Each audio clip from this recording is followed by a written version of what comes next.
General, it's 2 a.m. What's the matter? The Russians, Quentin, they're plotting something big. I don't understand. Plotting? Not on the phone. We have to meet, and right now. Okay. But where?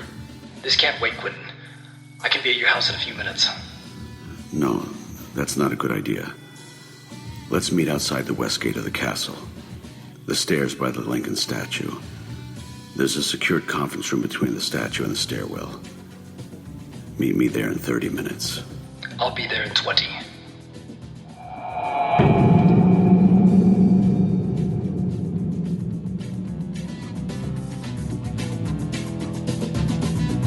New Kingdom Radio Theater presents The Rise of King Asilas, Episode 4, The Fine Line. Brought to you by the J.V. Micah Publishing Company, publishers of the children's book, Childress is Lost. Available on Amazon. Order a copy today for the small child in your life.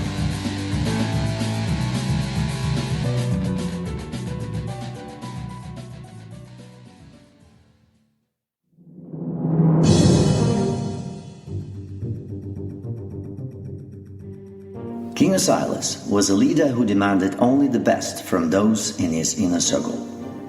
And those he trusted advised him to get rid of all the government agencies that existed in the United States before the war. And he did just that, but kept some for posterity. One such agency was the Department of Homeland Security. But they failed to meet the goals set by the king.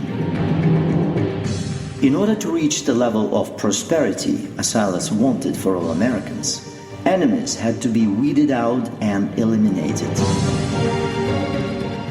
Even if some of those enemies were American citizens. Homeland Security was simply a relic from the old country, and much like the US government was, it too was grossly corrupt.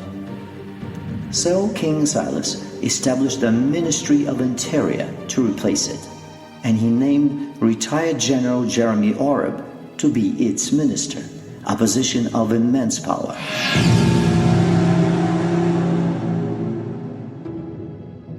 General Oreb entered King Asilas' inner circle with a military mentality to bring balance to an increasingly sloppy operation. Oreb, Capone, and Asilas often met to discuss and oversee the day-to-day plans to ensure America's enemies were eradicated.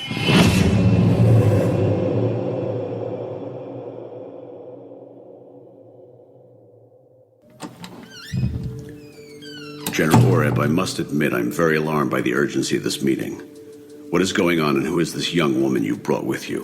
Forgive me, Quentin, for meeting you this way. I'm new to the dynamics of this team, and you have a special friendship with the king. I felt it was wise to bring this to you. It's too important to wait for the morning. First, this is Rachel Kanan. I will let her tell you what is going on.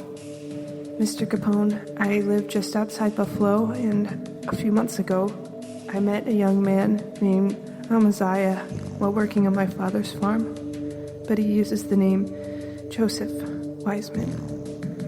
We fell in love, and about 2 weeks ago, he told me he wanted me to go on vacation with my family to another state, or at least outside of Buffalo. I told him that's crazy. My parents won't go on vacation in the middle of the school year. But he insisted I convince my parents and leave because he doesn't want anything to happen to me. Like what? He made me swear not to tell anyone, and he promised we would be together and get an apartment after graduation. But I know now that's not true. It's okay, Rachel. Tell Mr. Capone what you know. It's the right thing to do. Amaziah is Russian. He says he's a part of an organization sent to America to stop their occupation of the motherland. He says America and King Asilas are trying to rule the world and kill all Russians and anyone who doesn't submit to his rule. Right now, his organization is in Canada, and they're planning hundreds of terrorist attacks throughout the New Kingdom, including Buffalo. And that's why he doesn't want me or my family to be there on a specific date. A specific date? What specific date? December 21st. He says they will make many sacrifices that day and the next, all over the country. And they're going to try to kill the king. It's okay. That isn't going to happen. We're going to stop this crazy plan, and you'll help us. You can help save our king and our country from these evil people. Rachel, does your boyfriend know you are in New Eden? No. We talked last night, and I told him I was sick and was taking medication that makes me sleep a lot. Her uncle's a detective for the Buffalo PD. She told her father, and he contacted his brother, and within hours, I was on a plane to Buffalo to speak with her directly. I brought her here to speak with the king. Do you think he will see her at this hour? We can't risk this Joseph person knowing she is here, or he might tip off his group. I understand now. You're right. This can't wait. Let's go speak with the king's assistant on duty now. Perhaps the king is still awake. It's going to be okay, Rachel. Mr. Oreb will get you on a plane back home shortly. General Oreb, make sure she gets a secured phone when she goes back so we can communicate with her directly. So I'm going to meet King Asilas now? Don't be nervous. Just tell the king everything you know.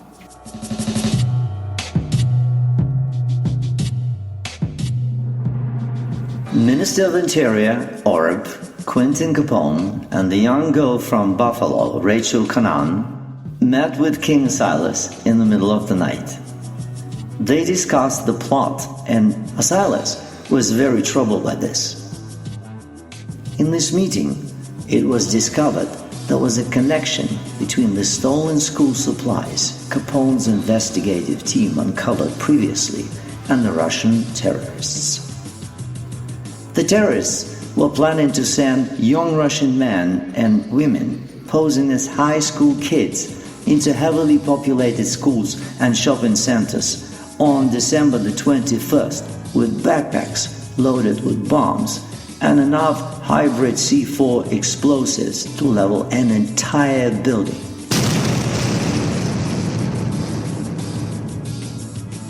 There was even a plan to assassinate the king himself.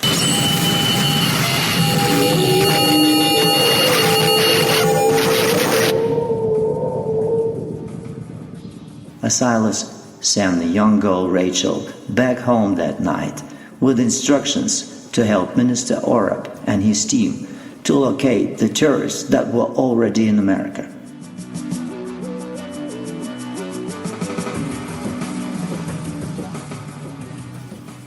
Your Majesty, are you planning on contacting the Canadian Prime Minister to see if they will assist us with finding the terrorists? No. I don't understand. Don't you think Canadian authorities should know they have terrorists in their country? They already know, Quentin. What? Well, if they already know, why haven't they contacted us? Because they are following orders. This is them, Quentin. The Canadian Prime Minister is under their control. For all we know, they are probably helping them with this plot. Jesus Christ, my Lord. What you are saying would be grounds for war. What do you think we should do? Well now, isn't that what you and I are going to figure out right now? If the Canadians are helping Russian terrorists, then that means the Russians got there with help from someone else. King George. Well, that's one possibility. But King George is a do-boy. Even if he is helping the Russians, someone else is telling him to do it. Maybe the Germans, maybe the French. Since Canada is kind of the puppy dog of France and the stepchild of England, maybe all of the above. They are aligning to take us out, Your Majesty. Indeed they are. So what we do is use our spies in Canada to expose the plotters, which puts Canada on the defensive. They won't be able to cover for anyone if the reporters get their hands on stories of Russian terrorists. It's very sensational, don't you think? Reminds me of the Mafia, sir. I love it. We could always call in a few favors if need be. We won't need to war with Canada. They want nothing of the sort, I'm sure of it. They want to play dumb and act innocent in all this, but we won't let them. I love it how they always claim the moral high ground, yet they are just as guilty of global pollution and human trafficking and corruption as the worst third world countries. I am going to enjoy exposing them for the pretenders they really are. Call in the spies, Quentin, and tell them to proceed with their contingency protocol. Canada will be sorry they ever tried to undermine America. As you command, Your Majesty. And one more thing. Now we know why those principals were stealing all those school supplies, those backpacks, hundreds of them. God, Quentin, how many attacks are they planning? I know we hung all the principals, but arrest their supervisors. Find out what they know, who they know, where they visited and vacationed in the last 6 months. Sift through all their phone records, emails, everything. I want to know every person they had contact with, and I want them jailed. Somebody knows something, and we'll get it out of them one way or another. Waste no time. Do it now. I'm on it, sir.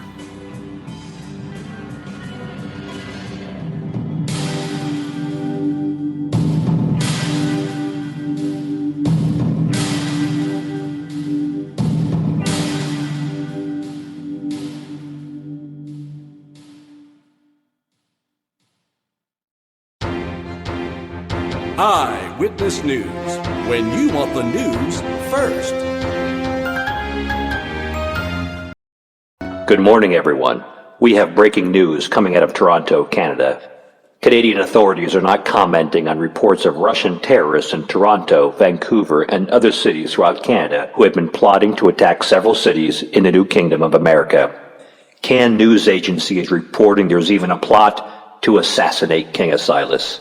Over 100 illegal Russians were rounded up and arrested in the early morning hours just one day after the Canadian Security Intelligence Agency received an undisclosed number of anonymous tips of a Russian terrorist group known as the Nihilists operating out of a headquarters in Toronto. There is also no comment from the office of King Asilas, although sources say the king has been in contact with Canada's Prime Minister. Americans across the country are waking up to this disturbing news. And on social media, people are expressing strong support for the king if he decides America should war with Canada if they were complicit in these plots. With us in studio, we have the former President of the United States. President Jackson, thank you for joining us so early. What do you make of these reports coming out of Canada? Well, first, thank you, Tom, for inviting me on the show this morning.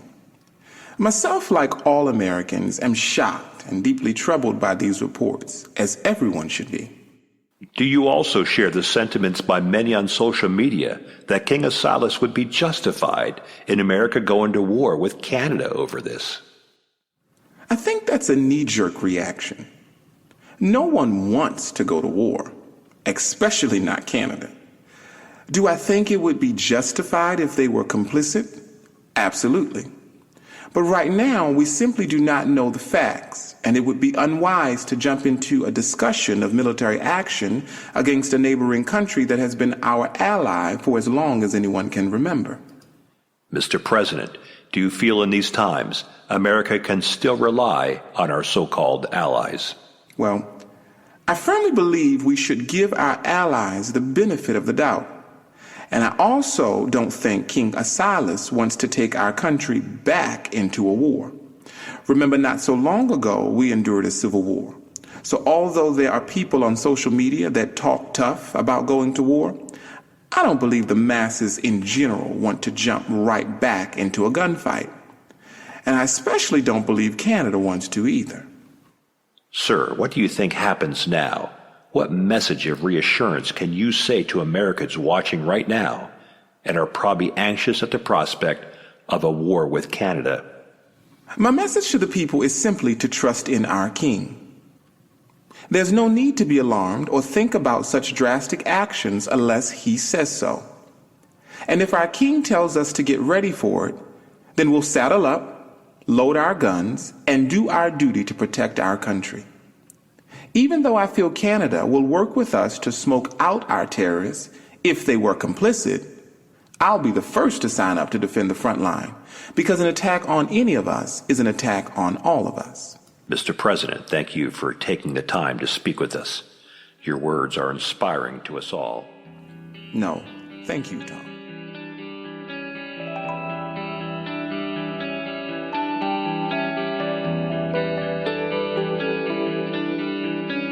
Fading from the sea, losing lightness, losing me.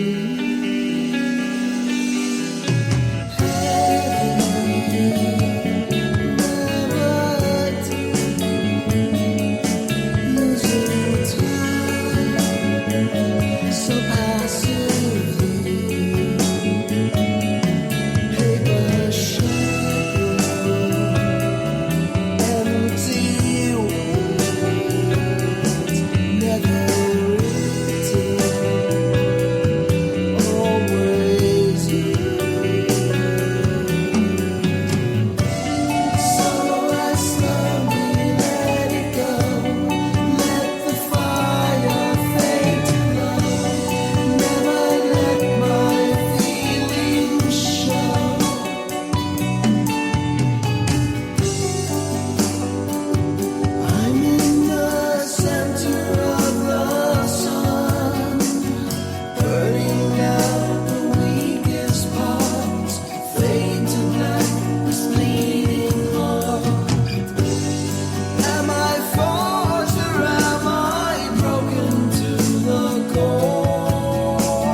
Dr. Ezekiel, we have to talk now. Your Majesty, what's the hurry? I don't understand. I wasn't supposed to meet with you until tomorrow. I had to see you now because tomorrow I have to be, somewhere else. Somewhere else? Where are you going? Too many places. Listen, have you been watching the news? There are Russian terrorists trying to assassinate me and carry out attacks all over the country. We caught about 100 of them, but there are probably many more still out there. And you think they're here in New Eden? Come on, that's crazy. I can't take any chances. I don't think you are in any danger. I think New Eden is fine, I think. Your Majesty, they aren't coming here. They're not? How do you know this?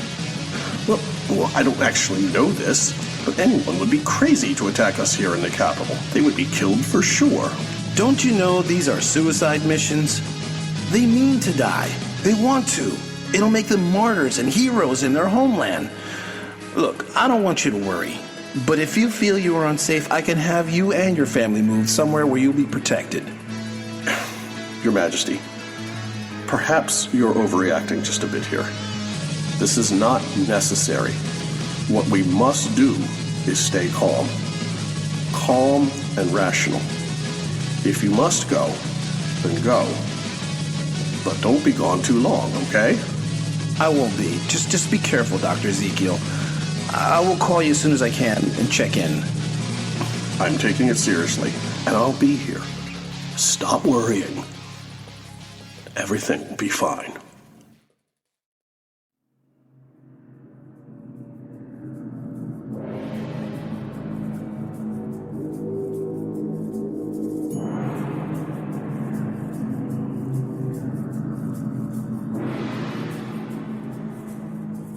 In these days of the nihilist threats against me and the country, I have to go into hiding. I promise you this is the only time during my reign when I will actually hide from the public. I've instructed Minister Oreb to hire several body doubles to impersonate me at various events. I have to do this to keep all of my enemies in the monster group from carrying out an attack. I also told Abigail about this, because I know she will feed this information back to the group. I'm not yet sure how she is getting this information to them, and I'm not even sure if she knows what she is doing. But in order to buy me some time and find the conspirators in her midst, I have to keep up this charade with Abigail.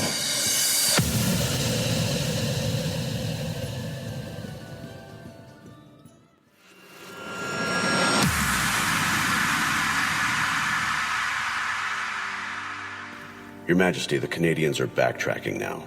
They want to know if you'll see their ambassador to discuss extradition of the Russian terrorist ringleaders. I bet they do. Tell them we'll see the ambassador now. Sir, shouldn't we make them sweat a little more? I mean, these people tried to have you killed and send our country into a tailspin. I think you're being way too nice to them. Forgive me for being so forward, sir. Stop it, Quentin. I trust you with my life, and you above all else should feel comfortable to speak your mind around me. No need for an apology. Not seeing the ambassador would send them the message that we are angry and are planning a retaliation, and we can't let them think that. I don't understand. They were complicit in this plot, sir. We have the evidence. They are guilty as sin. I know. And that's why you're going to take all that information and put it somewhere safe, where no one knows it exists except you and I. Why, sir? Please, let me in on your thinking so I can help you better. Quentin, we shouldn't be looking at how the Canadians react. We know they are puppets to the group. I want to know who is pulling their strings. And the way we'll do this is by watching and listening to who speaks out about the news of Canada handing over the ringleaders. Watch, Quentin. The ones that try to instigate a provocation between us are the ones we should set our sights on next. I see. The real perpetrators want us to war with Canada. They set them up. Wow. So, they will be the ones upset, and will have their mouthpieces voice alarm or concern at this news. I think I understand now. That's part of it. It's very complicated, but I just need to know who pushed Canada's buttons, and then we can plan out our next move. So, should I bring in the ambassador now, sir? Yes. And make sure some reporters get exclusive access. We want this news to be instantaneous. I want you to watch for the immediate reaction from around the world. The first one to voice something negative is the one we want to put under the microscope. I'll bring the ambassador in now, sir.